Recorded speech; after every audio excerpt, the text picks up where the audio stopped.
Ah, ah, ah. Yeah, first off, can you just say your name? Zeshan B.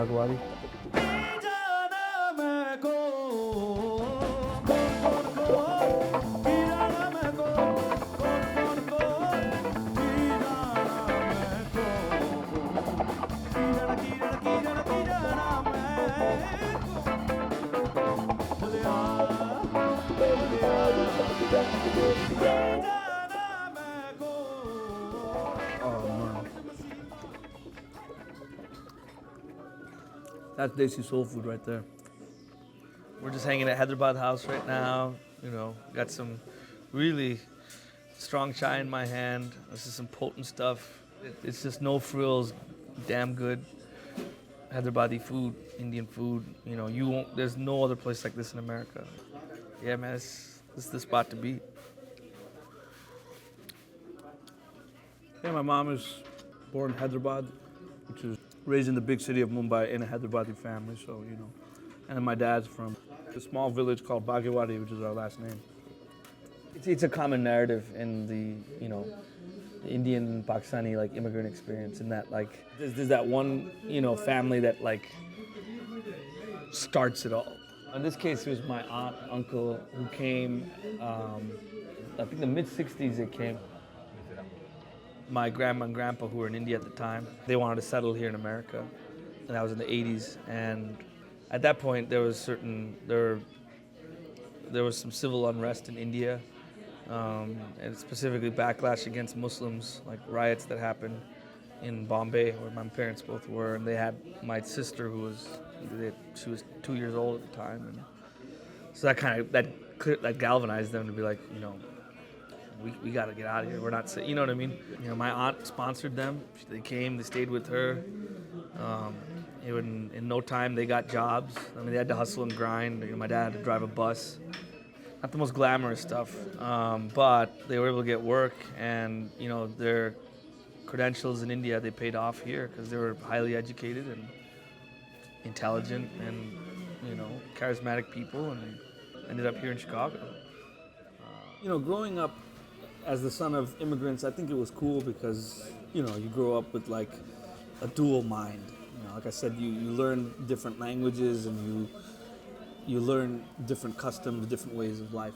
It's also challenging. I mean, there's like an expectation on both ends to like assert how Indian you are, or whatever, whatever, or Muslim, but then there's also this like pressure to like assimilate, right? So like, where's the middle ground?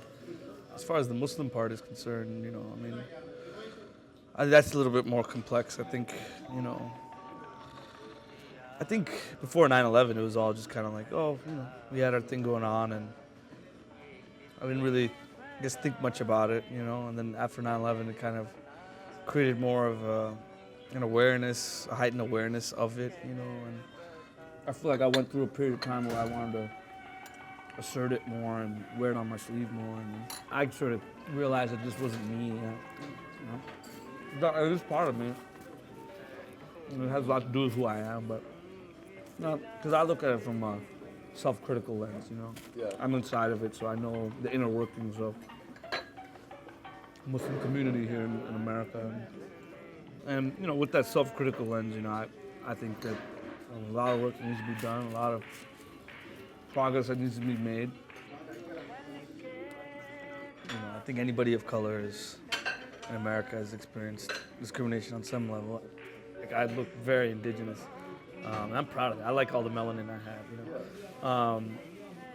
I'm proud of all the melanin in my body. But like, what I'm saying is, I think that when people see me, they don't think, oh, that is a Muslim. I think it's like, oh, it's an Indian. And in general, I think Indians have a very positive image here in America of being model minorities.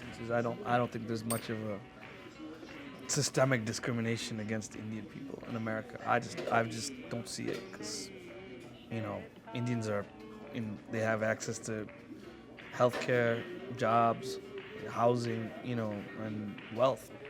I'm aware of my privilege. How many doctors do you see that look like me? A lot. They may not be as handsome, but you know what I'm saying. Well, what can I say? Of the day, with every breath I take, my sad heart seems to break. It's driving me insane, and I can't, no, I can't stand the pain. Well, I started with music, you know, when I was a kid, you know, singing around the house and you know, messing around. You know, mom and dad play music, and I would sing back. And in my mosque, I was a cantor, so I did that. So that's kind of my introduction to music. I got into it more when I was, you know, in high school, in choir and gospel choir.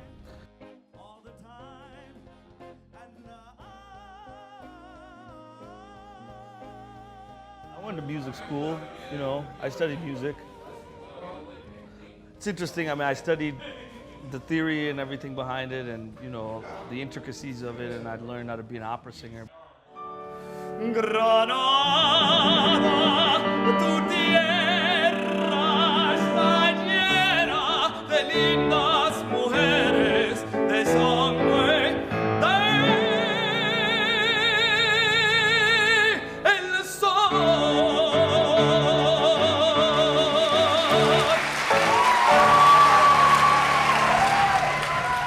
And I'm really happy I did it, you know, I think it really helped. But I just found that classical music wasn't really my thing. So here we are, I guess. Music's taking me to the White House, the Apollo Theater, taking me to India, taking me to England, Italy, and pretty much every region in the United States. But most importantly, it's taking me where I am right now, this room right here, Promontory. I really, right now I'm just trying to focus on being in the moment. And, you know, this is a weird energy. It's like this exhilaration, nerves, terror, joy, ecstasy. It's all kind of wrapped in one. And then when it's all over, I'm just like, need to be like, you know, I'm unwound, you know. But it's all about being here and now, and that's what Sam Trump and I are here to do. And yeah, I look forward to it.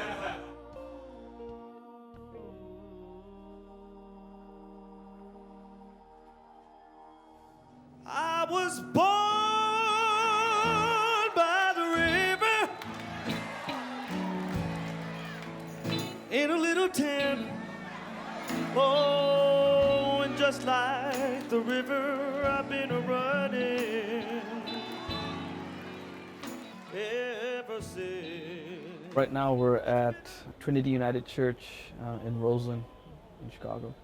We're here today because I was so blessed and so lucky to have been asked by Reverend Otis Moss, who is the senior pastor at Trinity United and is a cornerstone of the Chicago community, particularly the black community here in Chicago. He is a great supporter of my work, and I was just very lucky that he asked me to come and perform here today for their Black History Month, the Ma'afa series. This place has a lot of history. It is one of the cornerstones of black community here in Chicago and in the U.S. And you know, I think that the civil rights movement was very, the more I read about it, the more I sort of understand that it was a faith-based movement. And these tabernacles were very important in uniting people and giving them the safe space. And you know, these ministries galvanize people to fight for their rights and to enjoin virtue in their own communities. I think that African American culture has had a profound impact on my life, in that my father was one of the few journalists in India when he was back in the 60s and 70s who covered the movement, the civil rights movement. And growing up, black music, particularly rhythm and blues, soul, that was sort of the soundtrack of my childhood. In short, I think the black experience, the black narrative, while I don't profess to have lived it, I profess definitely to have had a certain proximity, a certain love for it, and a respect for it that I think that definitely does inform my artistry. But yeah, I mean, there's a profound lexicon of music that Black people have put out, and I want to speak more specifically about the Blue Note. I think the Blue Note, growing up as someone who did study classical music, and who ended up turning out to be, I turned out to be an artist who sings blue notes, which are not necessarily in classical music. And I want to talk about that because I think that the Blue Note is central to this music, and it's because the Blue Note is a note of instability. It's bent. It's a note that is born in oppression, that was wrought in, that's sort of baptized in iron and blood. That's kind of the way I look at how. That's kind of how I take in the Blue Note. There's an instability to it, but a rawness to it that I think I always was drawn to. And the Blue Note exists in Indo-Pakistani music as well. It's very much there. The oscillation between pitches, the instability of certain melodic and harmonic concepts. That's getting a little technical. But the point is, the Blue Note is what I think. That's what you feel on a visceral level, and that's why it's called soul music, because it's visceral. It speaks to the soul. It comes from the soul, and I've always gravitated towards that because it was real. What can I say? It's just it's an honor and a privilege to be asked to come here and to share my music and to share their music and to receive their support and their approval of my interpretation of their music. Just means the world to me. And if there's a place that I love singing the most, it's places like this, because this is where it matters. This is where people are here to heal. These are people are here to be inspired, are here to be enlightened, are here to rejoice, are here to share their pain, and that's what this music is all about. And I couldn't be more grateful to have had this opportunity, and I really look forward to such opportunities in the future. I'm gonna let it shine, this little light of mine. I'm gonna let it shine, this little light of mine. I'm gonna let it shine, let it shine, let it shine, let it shine. And what I like about this, what I like about singing the music that I sing, is that there's no way it ought to be done, as long as it's just real, and that's, I dig that. I can get hip to that, and I am hip to that. I guess here we are. I'm gonna let it shine.